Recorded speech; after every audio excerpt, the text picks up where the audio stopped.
Hello everyone. Good morning, good morning, good morning. How are you there? Oh my words. I have this video I saw and I wanted to share you. I know the Invictus game. This is the season, it's kind of surrounding the season and yes, I mean it's something that goes on for a few days, but you can't get enough of it. You can't get enough of it. I believe in the next 1 week we'll still be talking about and having some new videos that just pop up like, wow, this is an Invictus game again. We're going to be talking about it for me in the next couple of weeks because once I see something new, I will talk about it. But if I don't, I won't. But oh my word, this video is going to amaze you. This is the opening ceremony of the Invictus game in Vancouver, Canada. He is amazing. I mean, he was born for this. I'm glad that they left the royal family in a way. How do I put it? Yes, I am in a way. I'm going to explain why.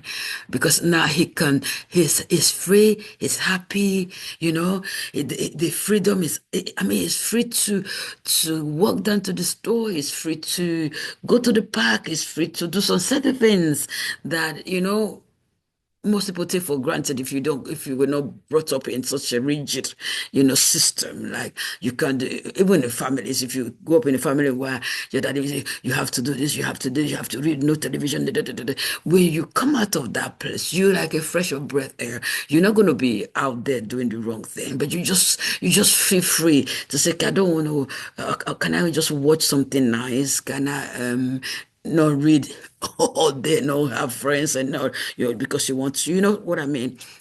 You have that freedom to make good choices by the help of the Holy Spirit. So you just come to that place in your life. So I believe that's where he is at. Where he can, like when they did the Netflix series, you could see him happy, riding a bike with Archie, Prince Archie, with him, within their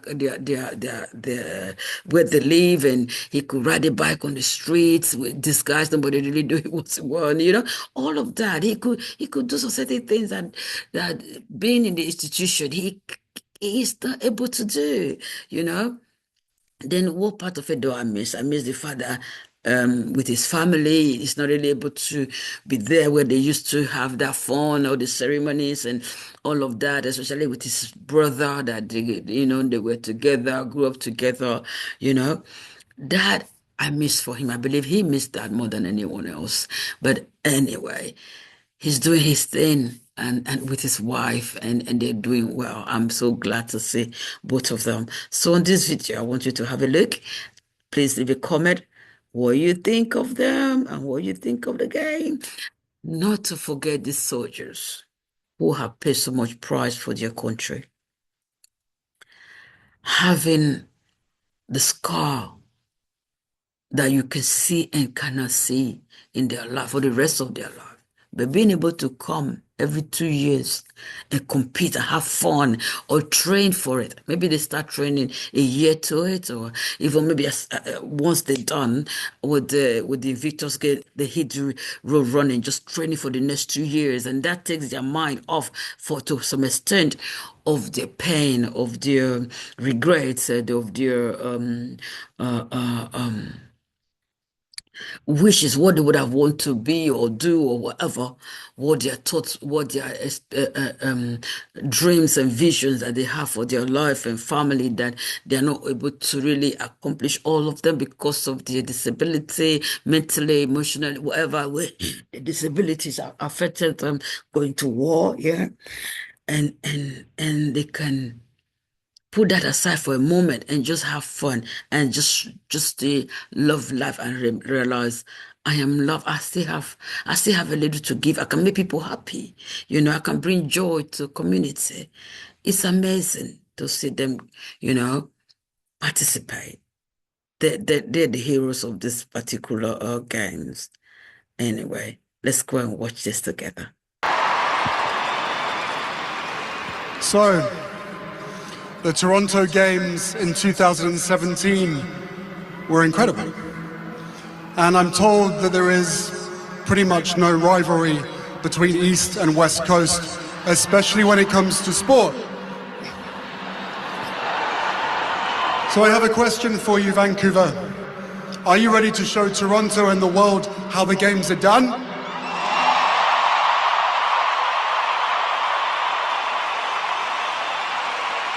Good. We don't have to go through that again. That was perfect the first time. Thank you. I would like to begin by honoring the First Nations who are hosting this year's games. Lil'wat, Musqueam, Squamish, and Tsleil-Waututh. Haitsap, Kukwilum.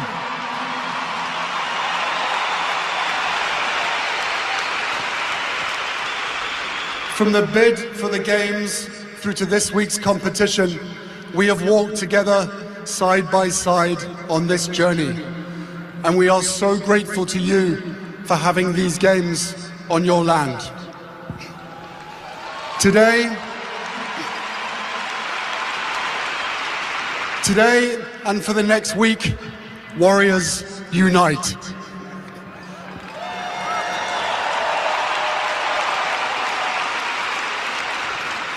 In this moment of difficulty and division in many parts of the world, we gather here in Vancouver in a spirit of unity. We represent 23 nations, speak many different languages, and reflect the full breadth of the world's religions and faiths. Beyond any differences, here at the Invictus Games, we are grounded in mutual respect, competing fiercely, but believing in one another, supporting one another, and rooting for one another.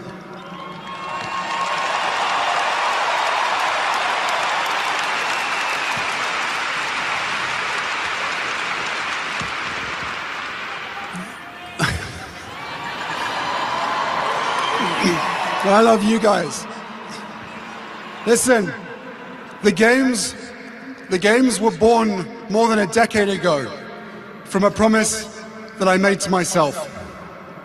A promise to uphold my obligation, a sacred obligation after my own decade and privilege of military service, to do whatever I could to help my fellow brothers and sisters heal, and to champion everything that we stand for.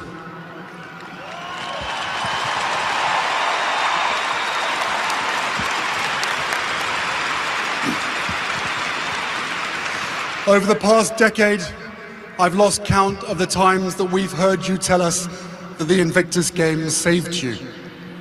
Respectfully, I disagree. Invictus didn't save you. You saved yourself.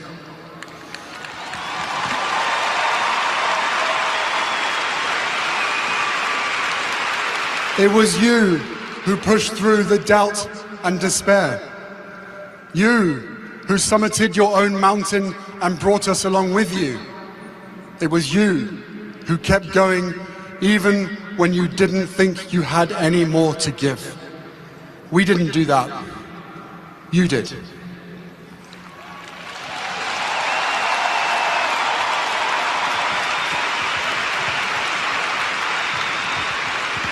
The games simply reveal what is already within you, that scarcest and most precious of the world's resources, character.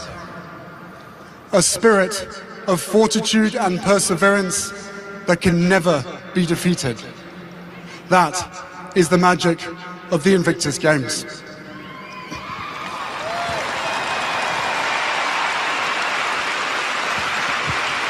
For one of the most powerful ways of healing comes not from the hospital or recovery center, but from having a sense of purpose, a sense of belonging, from being a part of something greater than ourselves. And that healing, though it begins with you, extends to your children and loved ones who delight in the simple gift of seeing you smile once again, of knowing your mind isn't someplace else, and that you are fully present.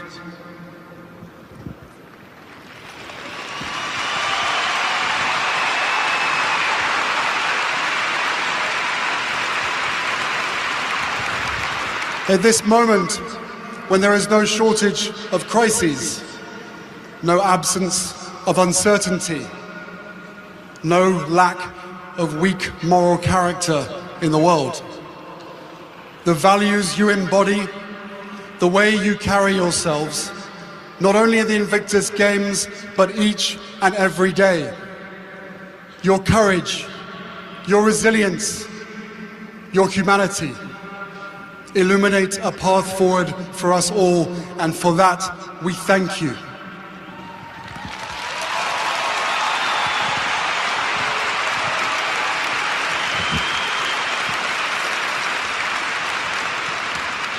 Your leadership did not end when you stepped off the battlefield or took off the uniform. It endures. The example you set is a compass for the world. We need you, and will always need you. Once asked Nobel laureate Toni Morrison how we survive whole in the world.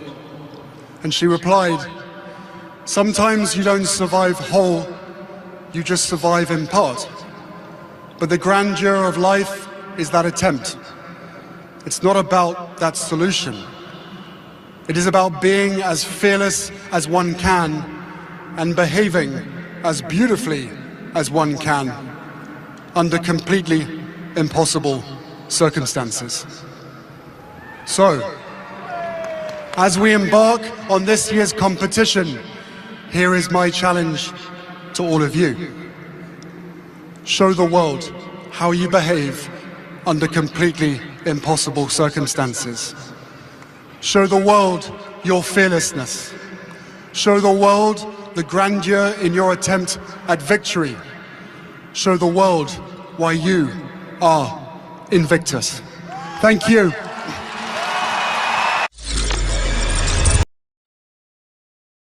What do you think about that speech, that opening speech? That was so awesome. I like the way he spoke to the people there, the participants that are going to be, involved in the game, that you are the one. Everything he said, he wanted to take ownership of their healing, so that they don't think, oh, if I'm waiting for a Invictus game, that will make me happy, that will, even while longing for that, they have to also understand within themselves that they have been part of their own healing. They have been part of their own joy, It's an amazing guy. I just always